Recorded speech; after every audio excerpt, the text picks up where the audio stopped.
어, 오늘 본문을 보시면은 갑자기 왜 아람 군대가 사마리아 진영 가운데에 있을까 생각하실 수도 있는데 선지자 엘리사 시절에 아람 왕이 이스라엘을 침공하게 됩니다. 이것에 따라서 엘리사가 이스라엘 왕에게 아람 왕이 진지를 짓는 곳마다 엘리사의 능력으로 알게 하고 경계하게 해서 방어에 성공하게 만들어 버립니다. 그래서 이 모습을 봤을 때, 선지자 엘리사가 우리 진지를 어떻게 알고 있지? 그리고 선지자 엘리사가 있는 한은 우리가 침공하는데 너무 어려울 것 같아. 라고 해서 아람 왕이 엘리사를 잡기 위하여서 엘리사가 있던 도단으로 밤에 군대를 보내서 포위하는 상황이었습니다. 근데 얼마나 두려운 상황일까요? 도단이라는 작은 성에 그 엘리사를 잡기 위하여 수많은 군대가 진을 치고 있는 겁니다. 그 앞에 밤에 몰래 가서. 그래서 엘리사의 사환이었던 이가 이 어둠이 걷히고 이 군대들을 봤을 때에 어찌할 바를 몰라 합니다. 어떻게 하지? 어떻게 하지? 지금 이 상황을 어떻게 할까요? 그러면서 엘리사한테 물어봅니다. 어떻게 해야 됩니까? 그때 엘리사가 이렇게 말씀을 했습니다. 어떻게 냐면 두려워하지 말라. 우리가 함께한 자가 그들과 함께한 자보다 많다. 엘리사는 지금 두려워하지 말라. 하나님이 우리와 함께 하시고 주께서 보내신 군대가 아람 군대보다 훨씬 많다라고 이야기하면서 기도를 합니다. 하나님, 그들의 눈을 가려 주십시오. 어떻게 됐을까요? 그렇죠. 우리의 믿음대로 하나님께서는 아람 군대의 눈을 탁 가려버리십니다. 그리고 놀랍게도 이 어찌할 바를 몰라 하던 그 혼란은 아람 군대에게로 넘어가게 되는 겁니다. 그래서 아람 군대가 어떡하지 어떡하지 하고 있는 상황이죠. 그때 엘리사가 이곳으로 오라 하니까 눈이 멀어본 아람 군대가 이곳이 맞는가 하여 엘리사를 따라가게 되는 겁니다. 그리고 오늘 장면에서 엘리사가 이제 사마리아에 들어갈 때에 엘리사가 이르되 여호와여 이 무리의 눈을 열어서 보게 하옵소서 하니까 아람 군대가 사마리아 진 가운데에 거하게 된 것이죠. 포위 중에 있는 것입니다. 그런데 여기서 우리가 한 단어를 좀 봐야 되는 게 있는데 그것이 무엇이냐면 바로 관용입니다. 관용이라고 하면은 우리가 익히 아는 대로 네이버 국어사전을 보면 남의 잘못 따위를 너그럽게 받아들이거나 용서함 또는 그런 용서라고 이야기합니다. 그런데 이거는 지금 이 국어사전에 대한 것이고요. 이 관용을 히브리어로 보면은 샤마인데 온유라는 뜻과 동일하죠. 근데 온유가 어디에서 신약성경에 나옵니다. 어디냐면은 성령의 열매를 이야기할 때 성령의 열매 중에 하나가 바로 이 온유입니다. 거친 성품을 억제하고 내 능력을 주님을 향하여서 사용하고 또 고난과 불의에 대해서 인내할 줄 알고 하나님의 뜻 가운데 그 인내로서 순종하는 강한 마음이 바로 이 온유라는 것입니다.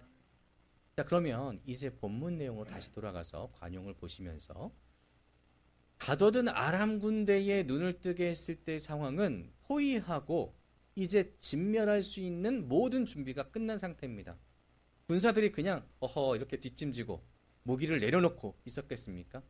다 창과 칼과 방패와 활을 들고 그들을 겨누고 있을 상황이라는 거죠. 자, 이때 이스라엘 왕이 이 엘리사한테 이제 칼로 칠까요? 라고 물어봅니다. 21절을 보시면 이스라엘 왕이 그들을 보고 엘리사에게 이르되 내 아버지여 내가 치리이까 내가 치리이까 하니 두 번 나온 거는 강조라고 말씀드렸죠. 치고 싶은 겁니다.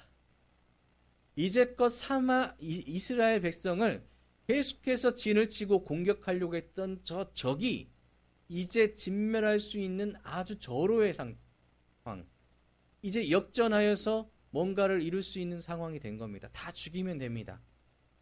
그러니까 아람의 입장에서는 최악의 상황이고 이스라엘 입장에서는 지금 행복한 복수의 날이 시작된 거죠. 그런데 이 엘리사가 이 상황과 전혀 맞지 않는 말을 합니다. 23절, 22절입니다. 함께 읽어볼까요? 시작. 대답하되 치지 마소서 칼과 활로 사로잡은 자인들 어찌 치리이까? 떡과 물을 그들 앞에 두어 먹고 마시게 하고 그들의 주인에게로 돌려보내소서 하는지라. 아멘. 그러니까 이 엘리사가 있던 도단부터 사마리아 땅까지 그 오는 과정 가운데 아람 군대의 사람들은 보이지도 않는 상황에서 먹고 마시는 것조차 제대로 할 수 없었던 상황입니다. 그러니까 이 지금 아람 군대가 갖고 있는 제1의 육체적 욕구는 무엇이냐면 가장 바라는 것은 뭐냐면은 사는 것도 있겠지만 물과 먹을 것이 그렇게 갈급한 상황입니다. 그런데 엘리사가 그 물과 먹을 것을 주고 돌려보내라 라고 말을 하는 거죠. 그리고 놀랍게 이스라엘 왕은 이 말씀을 듣고 순종합니다. 음식을 많이 베풀어 먹고 마시게 하고 놓아주는 그런 상황이 됩니다. 이것을 성경에서는 관용이라고 그리고 온유함이라고 설명하고 있다는 것입니다. 전쟁이지만 세상은 어떻게 해서든지 상대방의 약점을 또한 상대방의 잘못된 점을 물어뜯으라고 이야기합니다. 파고들어서 무너뜨리라고 이야기합니다. 보복이 일상화된 것이 바로 지금의 세상이 이야기하고 있는 그런 관계이지만 엘리사와 이스라엘은 하나님께서는 그렇게 하지 말라라고 말씀하고 있는 것이죠. 이런 관용하는 마음, 내 원수가 왔더라도 그들을 포용할 수 있는 마음은 사실 어렵습니다. 왜 세상에서는 관용하는 것, 이 관용이라는 온유하는 마음을 갖기 힘들까요? 그냥 그림만 보셔도요, 얇은 담 위에 내가 서 있는 겁니다. 세상 사는 것이 쉽지 않다는 것이죠. 내가 사는 것만으로도 지금 힘든데 이 담을 넘기 위해서 나는 죽을 힘을 다해서 올라왔는데 누군가 나를 위하여서 내게 손을 내미는 겁니다. 누군가 나한테 손을 내밀어 달라고 지금 얘기하는 겁니다. 그런데 딱 보니까 나를 욕하고 나를 괴롭히고 맨날 나를 계속해서 찔러댔던 사람이에요. 어떡할까요? 저 상황에서 일단 손은 잡아줬죠. 가장 세상적인 방법은 무엇이냐면 그가 희망을 갖는 저 순간에 손을 놓는 겁니다. 가장 세상적인 방법이죠. 저 좁디 좁은 담벼락 위에서 내가 움직이는 것조차 힘든 상황에서 내 원수된 자를 끌어올리는 것이 바로 관용이라는 겁니다. 그만큼 힘든 것이 관용이라는 거죠. 내가 가지고 있는 것을 누군가에게 줄 수 있을 만큼 세상이 여유롭지 않기에 모두가 행복해질 만큼 풍족한 것이 이 세상의 원칙이 아니기에 무언가를 나누어 주는 행위 그리고 또한 내 적대적인 사람에게 품어줄 수 있는 용기가 사실 어렵다는 것입니다. 그래서 과학 시간에 제가 이런 법칙을 하나 배운 적이 있습니다. 에너지 총량 보존의 법칙. 무슨 말씀이냐 라고 하면은 저 이과생이 공돌이가 돼 지금 무슨 얘기하는 거야. 그렇게 하실 수도 있는데 모든 세상의 에너지는 동일한 양으로 돌아다닌다. 그러니까 누군가가 많이 가져가면 누군가는 적게 가져갈 수밖에 없는 그런 것이 바로 세상의 에너지의 원칙이라는 겁니다. 그래서 커다란 항아리에 물이 이렇게 잔잔하게 있는데 누군가가 많이 퍼가면은 그 다음 사람은 많이 퍼갈 수 없는 것이 당연한 세상의 이치라는 거죠. 그런데 이것이 언제까지나 나한테 있느냐? 그것이 아니라는 거죠. 또 에너지는 계속해서 움직입니다. 가지고 있는 재화를 아무리 두 손 꽉 쥐고 있더라도 그것은 내 손 사이를 흘러내리는 모래와 같습니다. 그러니까 사람들은 어떻게 합니까? 꽉 쥐고 흘러내리면 다시 한번 다시 쥐고 다시 쥐고 다시 쥐고 힘을 계속해서 이 주먹 쥐는 것에 노력하는 것이 바로 이 세상이라는 거죠. 주먹은 무엇을 얘기하냐면은 상대방은 공격할 수도 있다 라는 것을 의미합니다. 상대방을 향해서 내미는 것은 무엇입니까? 내가 너를 향하여서 이것을 줄 수 있다는 거죠. 세상은 이것을 원하지 않습니다. 이것을 원하죠. 힘을 원하는 겁니다. 지금의 정세를 보시면은 어떻습니까? 세상은 계속해서 내 것을 쥐려고만 하는 그런 모습을 보입니다. 연간 뉴스에서 보면은 다 그런 이야기들 가득합니다. 이러한 때에 하나님께서는 성령님을 통하여서 우리에게 말씀으로 가르쳐 주시는데 그리스도인들은 관용을 내어주는, 품어주는 그런 삶을 살아야 된다라고 말씀하고 있습니다. 아까 보여드린 것처럼 관용, 온유는 성령의 열매입니다.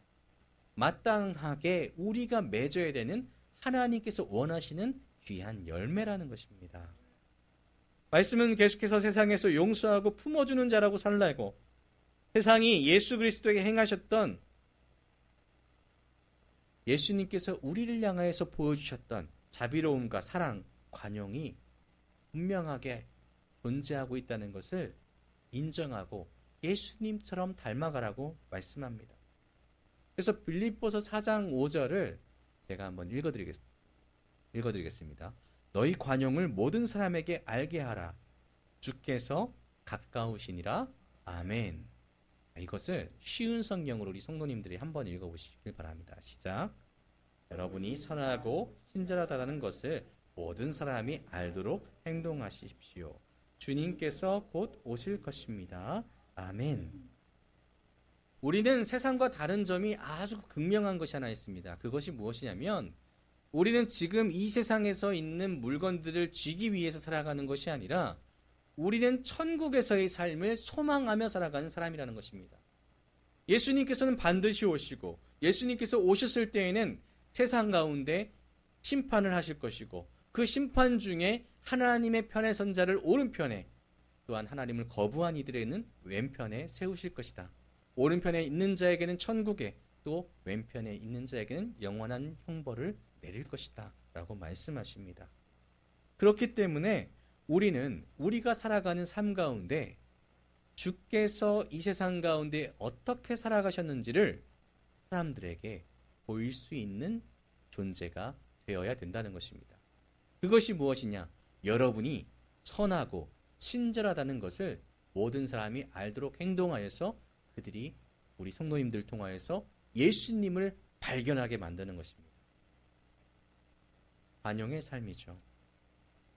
성도가 이 세상을 살아가면서 관용을 베풀며 살아가야 되는 이유가 분명하게 존재하기에 우리는 예수님과 함께 관용을 베풀며 살아가는 삶을 살아내야 됩니다. 성령님의 도우심으로 인하여서 누군가 용서할 수 없더라도 성령님의 그 마음을 품으며 우리가 그를 용서할 수 있어야 된다는 거죠. 그 이유 첫 번째 이것입니다. 우리는 하나님의 관용을 먼저 받았기 때문입니다. 우리는 주님의 은혜를 통하여서 구원받았습니다. 그러므로 우리는 하나님의 사랑의 빚진 자라고 찬양의 가사에도 있죠. 나는 하나님의 사랑의 빚진 자입니다. 죄인된 존재였는데 예수님이 행하신 놀라우신 행위로 인하여서 우리는 생명으로 나아가게 되었다는 것입니다. 하나님 입장에서 죄진 자는 원수입니다. 대적자이죠. 나와 함께할 수 없는 이입니다. 그런데 그에게 하나님께서 누구를 보내셨습니까? 독생자 예수 그리스도를 보내주셨다는 것이죠. 그러면서 뭐라고 말씀하십니까? 너는 의롭다.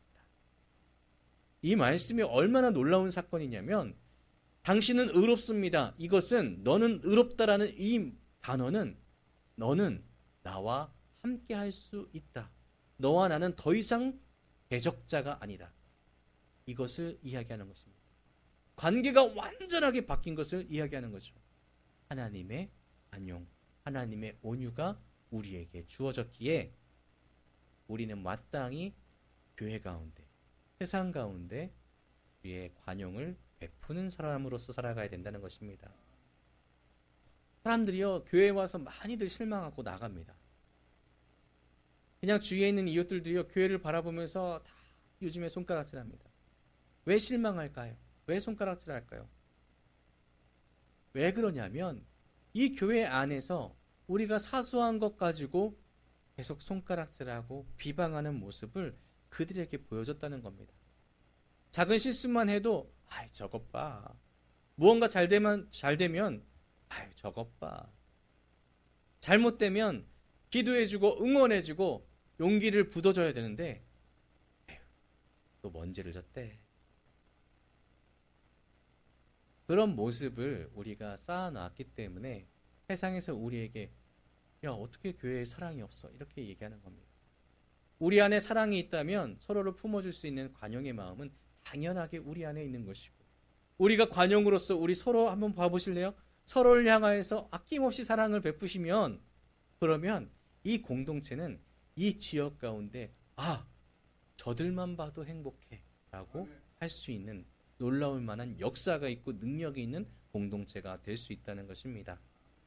그래서 세상이 손가락질하는 이가 아닌 세상이 인정할 수 있는 이가 되려면 우리 안에 품는 마음, 관용이 있어야 된다는 것입니다. 그때의 주의 나라가 확장됩니다.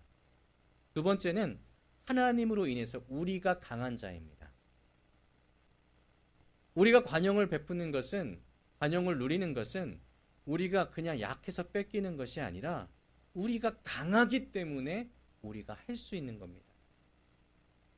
우리가 오늘 말씀을 보시면 이스라엘 백성 어떻습니까? 아람 군대에 비해서 약한 것으로 보였습니다. 아람 침공했을 때에 허둥지둥했습니다.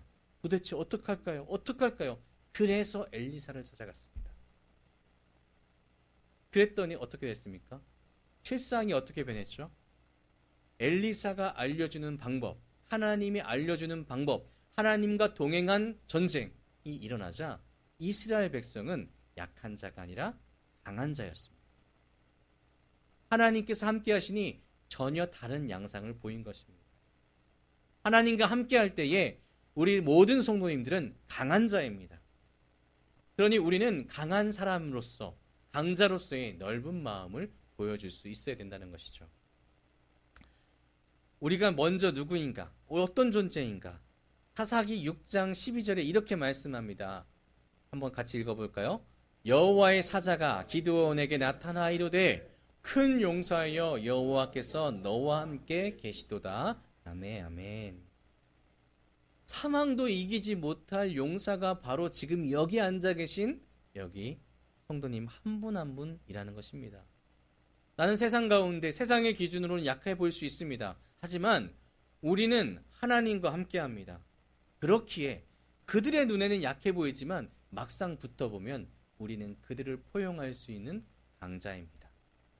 세상의 어떤 것도, 마귀도 어떻게 감당할 수가 없는 여러분들은 성령님과 함께하는 천사의 보호와 인도를 받고 천사들과 함께 싸울 수 있는 주의 군사, 강한 큰 용사이십니다. 그렇기 때문에 우리는 누군가에게도 내 강함으로써 포용할 수 있는 그런 관용을 베풀 수 있어야 된다는 것입니다. 우리가 관용을 행할 때 세상과 다른 방향으로 한 걸음 한 걸음 묵묵하게 나아갈 때에 우리의 주위에 있는 이들을 향하여서 손 내밀고 내 원수된 자라도 그들을 사랑하고 포용할 수 있을 때에 우리의 삶은 어떻게 변할까요? 오늘 본문 23절을 제가 읽어드리겠습니다. 왕이 위하여 음식을 많이 베풀고 그들이 먹고 마심에 놓아보내니 그들이 그들의 주인에게로 돌아가니라. 이로부터 아람 군사의 부대가 다시는 이스라엘 땅에 들어오지 못하니라. 아멘. 주의 군사가 관용을 베풀고 그들에게 온유한 마음으로 따뜻하게 대했더니 그들이 그 부대가 다시 이스라엘 땅을 밟지 않습니다. 하나님과 함께하는 그 순간 동안에 이스라엘 엘리사를 따라서 함께 싸웠던 그 순간부터는 그들의 땅에 아람 군대가 다시 오지는 않았습니다. 아람과의 이 전쟁의 종결은 평화를 의미합니다. 그들을 받아들이고 관용을 베풀었더니 전쟁이 사라지고 평화가 찾아왔다는 것입니다. 만약에 그들이 지금 사마리아 진중에서 사륙을 당했다면은 수많은 이들의 목숨이 사라졌을 것이고 그 핏값을 이스라엘 또한 받았을 것입니다. 하지만 사랑의 관용은 폭력을 넘어서 마음을 감동시켰고 평화를 가져오게 만들었다는 것입니다. 우리는 계속해서 말하죠. 세상 참 악하다. 세상이 왜 이럴까? 아이고 무시라. 이렇게 얘기합니다. 이 말은 이 세상이 진짜 필요한 것이 무엇일까라는 질문을 가져오게 합니다. 누군가를 인정해주고 감싸주고 안아주고 포용할 수 있는 그 마음이 지금 살아가는 사람들한테 진짜 필요한 것은 아닐까요? 하나님을 믿는다는 사람들이 세상에 얼마나 많은지 아십니까? 2025년 통계에 기독교 인구가 물론 이단도 포함되어 있는 숫자지만 26억 4천 명이라고 합니다. 하나님을 믿는다는 사람들이. 이들이 하나님이 보여주신 하나님이 명하신 이 관용적인 삶을 살았다면은 세상의 3분의 1이 그렇게 살아나갔다면은 3분의 2는 대적할 깜냥도 안 됩니다. 역사는 바뀌었을 겁니다. 세상 참 좋아. 세상은 아름다워. 주님의 은혜대로 살고 있어. 이렇게 변했을 것입니다. 절로 감탄이 나왔겠죠. 아이고 좋아라. 이 말이 나왔을 것입니다. 예수님이 어떻게 우리를 향하여서 나오셨습니까? 주님은 나를 위하여서 이 땅에 육신을 가지고 왔습니다. 너무나 힘든 그 성육신, 죄인인 나를 위하여 그렇게 오셨다는 거죠. 주님은 나를 위해서 이 땅에서 십자가를 지시고 돌아가셨습니다. 왜요? 죄로 인해서 대적이 되어버린 나를 위해서. 그 예수 그리스도의 그 관용, 사랑, 우리가 행해야 된다는 것입니다. 그랬을 때에 우리가 사랑을 베풀었을 때에 품어줬을 때에 어렵고 힘들지만 한 번 더 노력했을 때에 우리 안에 참 평안이 있을 줄 믿으시길 바랍니다. 사랑하는 성도 여러분, 복수하는 거는 어렵지 않습니다. 운전할 때요, 끼어들게 하면 너무 화가 납니다.